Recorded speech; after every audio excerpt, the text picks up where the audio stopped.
അപ്പം ഞാൻ ഇവിടെ വന്നിരിക്കുന്നത് പുതിയകാവ് മാവേലിക്കരയുള്ള ദീപം ലോ അക്കാഡമിയുടെ LLB എൻട്രൻസ് സ്റ്റുഡൻസിന് ആവശ്യമായിട്ടുള്ള കുറച്ച് ക്വസ്റ്റ്യൻസുമായിട്ടാണ്. നമുക്ക് നേരെ ക്വസ്റ്റ്യനിലേക്ക് കടക്കാം.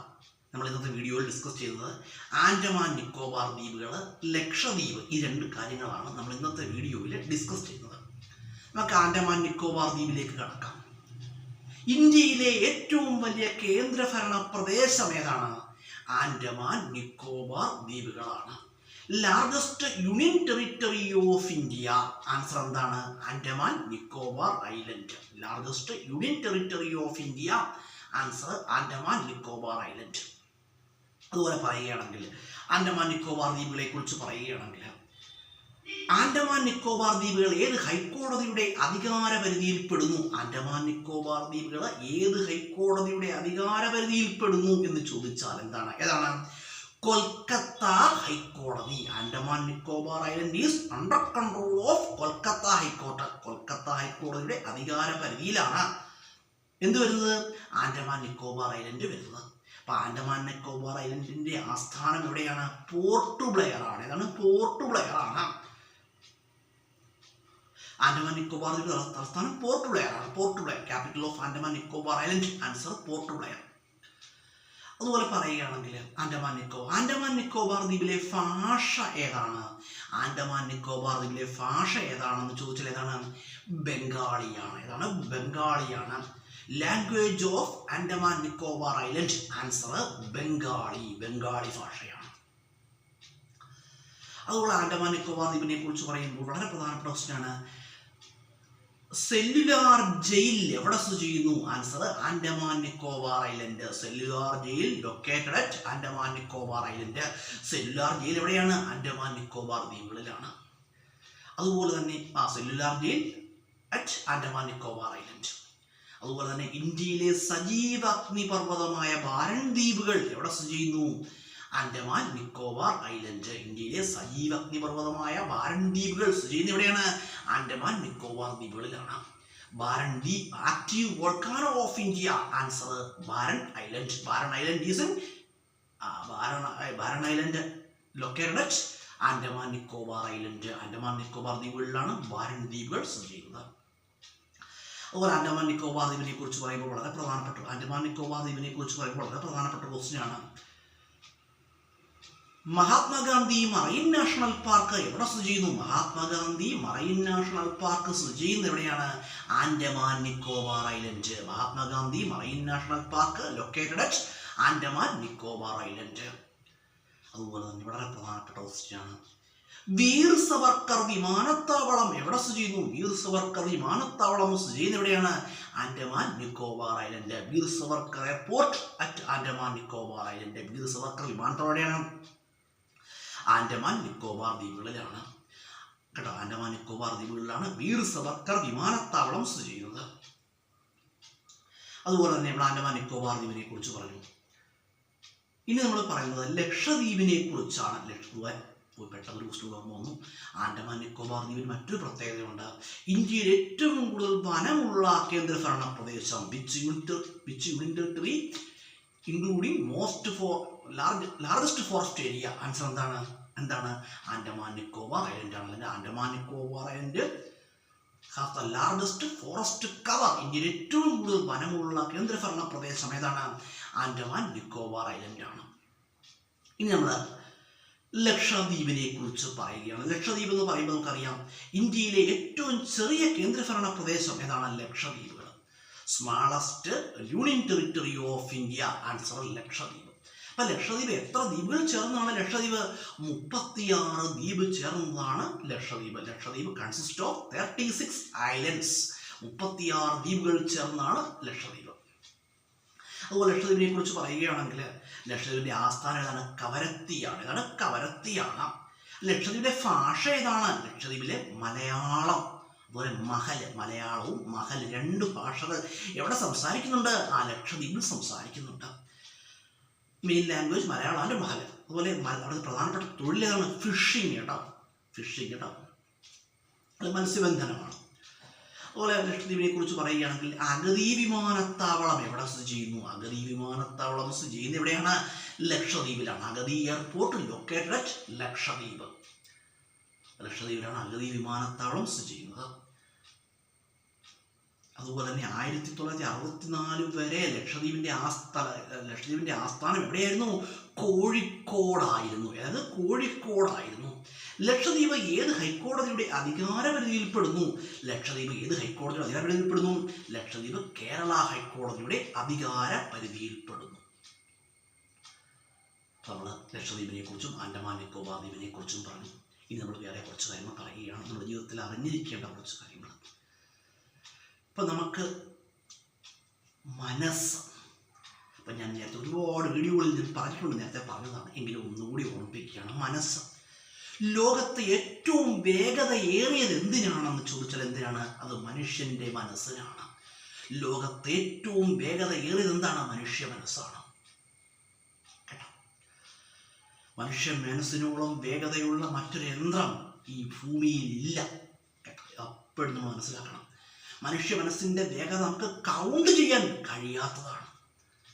കാരണം നമ്മളിപ്പോൾ ഇവിടെ നിന്നുകൊണ്ട്, അല്ലെങ്കിൽ നമുക്കൊരു സ്ഥലം മനസ്സിൽ കാണണമെങ്കിൽ സെക്കൻഡുകൾ പോലും വേണ്ട. സെക്കൻഡുകൾ പോലും വേണ്ട.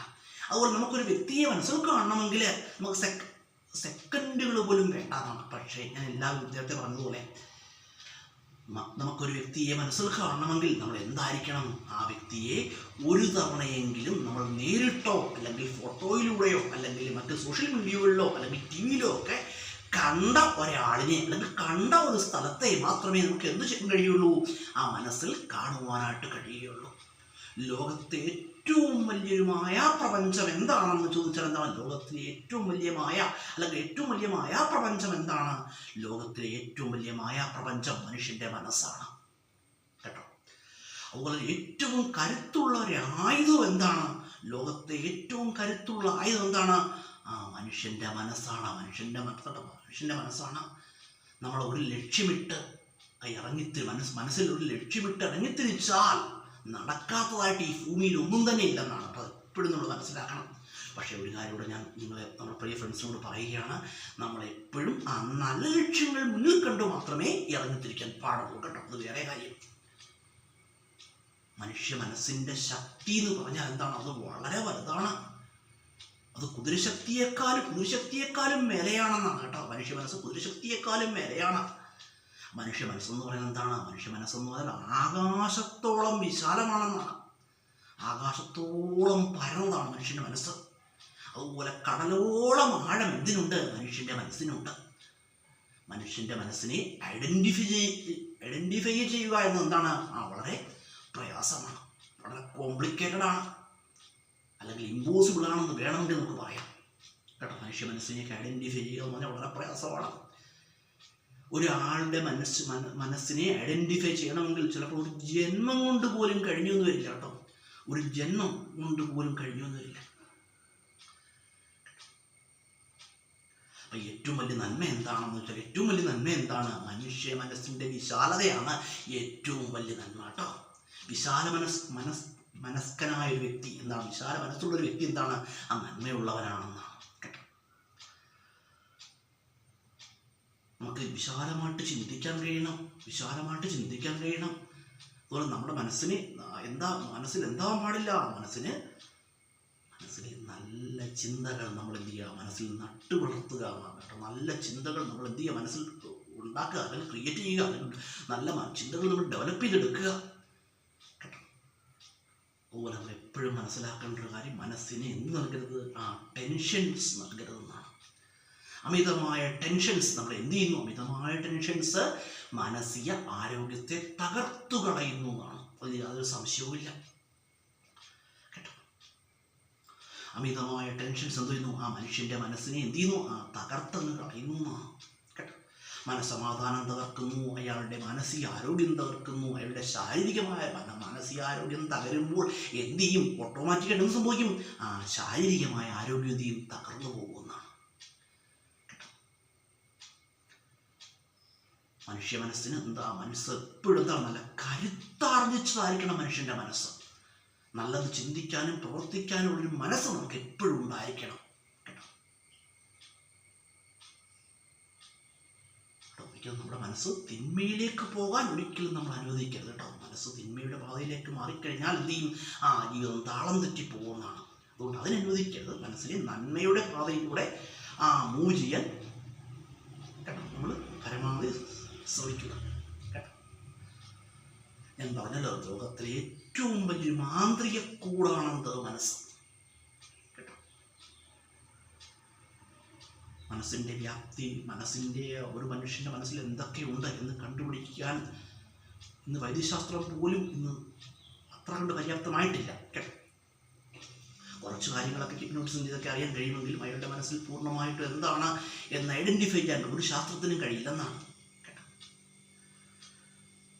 അതുപോലെ നല്ല ചിന്താഗതികൾ വെച്ച് പുലർത്തുക കേട്ടോ. അനാവശ്യം മനസ്സിലാക്കേണ്ട ഒരു സംഗതി എന്ന് പറഞ്ഞാൽ, നമ്മൾ ഒരിക്കലും നാളെക്കുറിച്ചോർത്ത് നമ്മൾ എന്ത് ചെയ്യാൻ പാടില്ല? വ്യാകുലപ്പെടുവാൻ പാടില്ല. നാളെക്കുറിച്ചുള്ള വ്യാകുലതകൾ എന്ത് ചെയ്യുന്നു?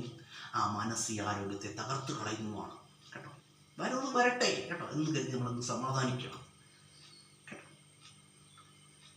ശാന്തമായിട്ടുറങ്ങാനും പുഞ്ചിരിയോടെ ഉണരാനും നമുക്ക് കഴിയണം കേട്ടോ. അങ്ങനെ കഴിയുന്നെങ്കിൽ ശാന്തമായിട്ടുറങ്ങാനും പുഞ്ചിരിയോടെ ഉണരാനും നിങ്ങൾ കഴിയുന്നെങ്കിൽ നിങ്ങൾ ലോകത്തിലെ ഏറ്റവും വലിയ ഭാഗ്യവാനാണ് കേട്ടോ. അത് എപ്പോഴും നമ്മൾ മനസ്സിലാക്കണം. ചുരുക്കി പറഞ്ഞാൽ നമ്മുടെ മനസ്സെന്തായിരിക്കണം? എപ്പോഴും മനസ്സിന് ഏറ്റവും വലിയ ധനവാൻ ആരാണെന്ന് ചോദിച്ചാൽ, കാരണം ലോകത്തിലെ ഏറ്റവും വലിയ ധനവാൻ ആരാണ്? ലോകത്തിലെ ഏറ്റവും വലിയ ധനം എന്താണെന്ന് ചോദിച്ചാൽ നമ്മളൊക്കെ പറയും വിദ്യാധനമാണ് ലോകത്തിലെ ഏറ്റവും വലിയ ധനം, അല്ലെങ്കിൽ മറ്ററിവാണ് ലോകത്തിലെ ഏറ്റവും വലിയ ധനം എന്നൊക്കെ പറയുന്നെങ്കിൽ ലോകത്തിലെ ഏറ്റവും വലിയ ധനം മനസ്സമാധാനമാണ്. മനസ്സമാധാനമില്ലെങ്കിൽ ലോകത്തൊന്നുമില്ലെന്നാണ് കേട്ടോ.